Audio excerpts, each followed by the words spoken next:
महाराष्ट्राच्या जनतेचे आभार आणि या निवडणुकीच्यासाठी राष्ट्रवादी काँग्रेस पक्षाच्या सर्व थराच्या कार्यकर्त्यांनी जे अतिशय कष्ट घेतले त्याच्याबद्दल संघटनेच्या वतीनं आम्ही कृतज्ञता व्यक्त करतो.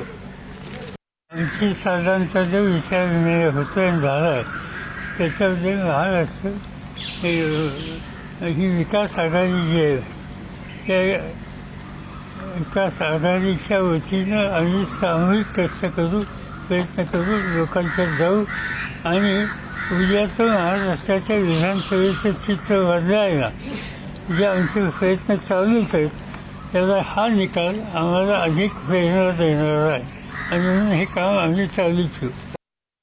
महाराष्ट्रात एक प्रकारचं परिवर्तनाची प्रक्रिया सुरू झाली.